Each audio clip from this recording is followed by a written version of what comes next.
Hi everyone, कैसे हैं आप सब। आई होप कि आप सब अच्छे होंगे। तो आज सुबह मैं मिल रही हूँ आप लोगों से अपने मायके में। तो आने को तो ना मैं कल की आई हूँ, कल रात के टाइम वही 8:30 पौने 9 बजे के करीब मैं आई थी। तो रात में वीडियो कोई शूट नहीं कर पाई, इस टाइम मिल रही हूँ आप लोगों से सुबह के समय। तो ये जो मेरे साथ बैठी है ना, ये मेरी छोटी बहन है। मतलब मैं 2 बहन हम लोग हैं, तो ये छोटी है, मैं बड़ी हूँ। तो बस वही बैठकर कुछ बातें वगैरह हो रही थी सुबह सुबह के टाइम। और कुछ सामान था जो लाई थी, वो मतलब कान का था, गले का सेट कुछ था। तो वही हमको दिखा रही है, उसी को के बारे में हम लोग बैठकर बस ऐसे ही बातें कर रहे थे। और सजल है, देखिए बगल में हम लोगों के लेटा हुआ है, तो वो अपना मोबाइल वगैरह जो भी था चला रहा था। तो क्या है कि हम लोग तो छुट्टियों का इंतज़ार वैसे भी मतलब करते रहते हैं कि जब छुट्टी आएगी तो हम लोग जाएंगे। लेकिन वही है कि फिर साल के बीच में कभी आना हो नहीं पाता है। मतलब मेरा मायका ना बहुत दूर नहीं है, थोड़ी ही दूर है। और मेरे घर से रोज़ मतलब जहाँ मैं रहती हूँ वही मार्केट मेरे मायके वालों की भी है, तो रोज़ आना जाना भी रहता है। लेकिन फिर भी मैं आ नहीं पाती हूँ, अकेली हूँ, घर की जिम्मेदारी इतनी ज़्यादा, तो इसीलिए आना हो नहीं पाता है। आने का मतलब सजल का स्कूल, मेरा स्कूल, हस्बैंड का ऑफिस, तो इसी सब में बस वही है कि बिजी लाइफ चलती रहती है। लेकिन इस बार भी तो मुझे लगा कि नहीं आ पाऊँगी, लेकिन वही है कि छुट्टी भी ख़त्म होने वाली है। तो मेरी बहन जो आई है ना, वो देखिए उसकी बेटी है और बहुत ही प्यारी है। तो बस इन लोगों से मिलना था, तो काम जब ख़त्म हो गया ना, तो सोची कि 2-4 दिन के लिए ही चली जाती हूँ। अब वैसे तो 10 दिन 15 दिन या महीने भर तो रहना हो नहीं, कभी भी नहीं रहना हो पाएगा। लेकिन 2 दिन 4 दिन के लिए तो समय थोड़ा सा निकाल ही लेती हूँ। तो वही बस छुट्टी का इंतज़ार था। अब छुट्टियाँ भी ख़त्म होने वाली हैं, तो वही मैं आई थी। और देखिए इनसे मिलिए, ये तन्वी है, मतलब मेरी बहन की ये बेटी है। अभी ये 2.5 साल की है, लेकिन इतनी अच्छी है, मतलब इतनी चंचल है ना कि मतलब पूरा दिन ऐसे बोलती रहती है। इतना अच्छा लगता है इससे बातें करते करके, बोलती भी बहुत ज़्यादा है।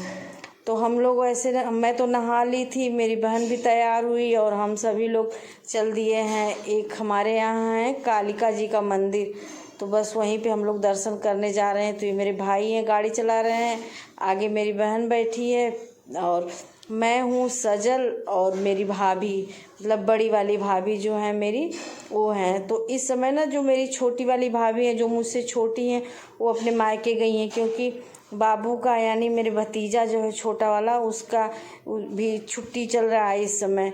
तो अब जाएगा तो कोई छुट्टी में ही है, तो वो भी 1 साल से नहीं गई थी, तो छुट्टी हुआ है तो वो भी गई हैं। पर उनको गए अभी 3-4 दिन हुआ है, ज़्यादा दिन का नहीं गई हैं। तो वे भी 10 दिन के करीब रहेंगी, रह कर आ जाएंगी। तो इधर मुझसे तो उनसे मतलब मुलाकात हो नहीं पाई, मैं आई तो वे चली गई थी। हाँ, बहन मेरी आई थी तो तब थी उसके साथ कुछ दिन। तो हम लोग जा रहे हैं वही बस कालिका माता का दर्शन करने। जाना तो था मेरी बहन को, मतलब पहले कई दिनों से प्लान बन रहा था, लेकिन वही कि वो मुझसे बार बार फ़ोन करके बोल रही थी कि अगर आना है तो बताओ, साथ में चला जाएगा। तो आना का मतलब वही काम जब ख़त्म हो गया तभी कोई मतलब क्लियर हुआ है कि मैं जाऊंगी या नहीं जाऊंगी। पहले से कोई हो ही नहीं पा रहा था ना कि काम कितने दिन चलेगा, ऐसे करके तो एक एक दिन ऐसे टलता जा रहा था। इधर स्कूल भी खुलने वाले करीब आ गए हैं, तो बस मैं आई और दूसरे दिन ही हम लोग निकल गए हैं सुबह के टाइम। इस समय ना समय हो रहा होगा 7 बजे के करीब का। तो बस हम लोग निकल गए हैं दर्शन करने के लिए। इधर हाथ पैर धुलने जा रहे हैं, हाथ पैर धुलकर दर्शन करने के बाद फिर चलते हैं घर के लिए। और ये जो कालिका माता का मंदिर है ना, ये हमारे मायके से थोड़ी ही दूर पे है। और कहा जाता है कि ये 12 बजे तक बस ही इनकी पूजा, सुबह के टाइम मतलब दोपहर में 12 बजे के टाइम तक ही इनकी पूजा होती है। उसके बाद ये दूसरी जगह चली जाती हैं। मतलब ऐसा मैं भी बचपन से सुनती आ रही हूँ कि 12 बजे के बाद इनकी पूजा होती नहीं है, कहीं और चली जाती हैं। तो बस वही हम लोग आ गए थे। इधर नारियल फोड़ना था, तो मेरा छोटा वाला भतीजा मतलब बड़ी भाभी का छोटा लड़का, उसी को मैं दे रही हूँ नारियल फोड़ने के लिए। और यहाँ ना मतलब पूरे 12 महीने बहुत भीड़ रहती है। इस समय तो बहुत ज़्यादा गर्मी पड़ रही है ना, तो इस समय भीड़ थोड़ी कम है, दर्शन वगैरह आराम से हो गए, नहीं तो बहुत ज़्यादा भीड़ रहती है। तो पूजा पाठ करने के बाद फिर हम लोग आ गए घर ना 9:30 बजे के करीब हम लोग घर आ गए थे दर्शन करके। उसके बाद 4 बजे के करीब हम लोग चले गए थे, एक चाचा हैं मतलब गांव में, उनके यहाँ। तो मेरा घर ना गांव से बाहर है, सड़क पे, मतलब जो रोड जाती है रोड पर मेरा घर है। तो गांव में चली गई थी। आने के बाद मैंने अभी कपड़ा वगैरह चेंज नहीं किया है, मेरी बहन ने तो चेंज कर लिया है, लेकिन मैं अभी चेंज नहीं की हूँ। तो ये जो बाबू है ना, मतलब मेरी बहन की लड़की तन्वी, इसका नाम है तन्वी, तो ये घूमने के लिए बोल रही थी, तो बस इसको लेकर हम लोग आ गए हैं खेत में। मतलब ये खेत ना मेरे घर के एकदम पीछे, मतलब मेरा घर ही खेत में बना है। जब बना था तो पूरा खेत था, तो गांव से निकलकर हम लोगों का घर ऐसे खेत में ही आकर बाहर रोड पे बना। तो वही घूमने के लिए बोल रही थी, तो उसको लेकर हम लोग बस ऐसे थोड़ा सा टहलने के लिए आ गए थे खेत में। और इतना अच्छा लग रहा है खुला खुला। बस वही है कि इस समय कोई फसल खेत में है नहीं, बस थोड़ा सा टमाटर लगा था वही था। बाकी तो ठंडी के मौसम में ना, आप लोग मेरी छठ वाली वीडियो देखे भी होंगे, उसमें इतनी ज़्यादा मतलब पूरा खेत ऐसे हरा हरा, इतनी ज़्यादा हमारे यहाँ सब्जी की खेती ज़्यादा होती है, तो पूरा खेत ऐसे हरा हरा एकदम भरा रहता है, मतलब कहीं भी जगह नहीं रहती है ठंडी के मौसम में।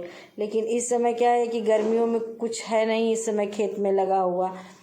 तो खेत में से आने के बाद फिर बनना था आज बाटी और चोखा।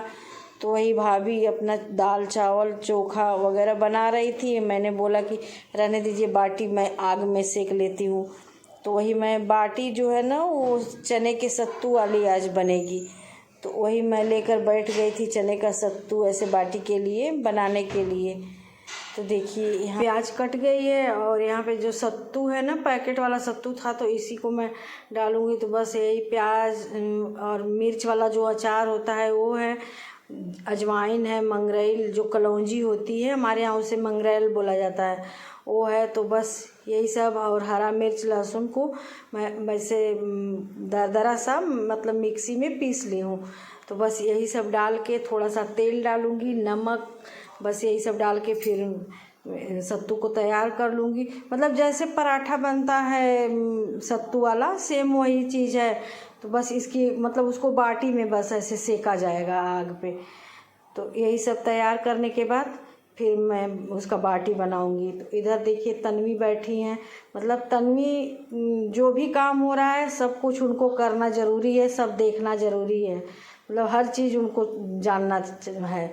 तो बस बार बार पूछ भी रही है क्या कर रही हो, क्या हो रहा है। तो आप लोग देख सकते हैं, बस उनको भी वही करना है।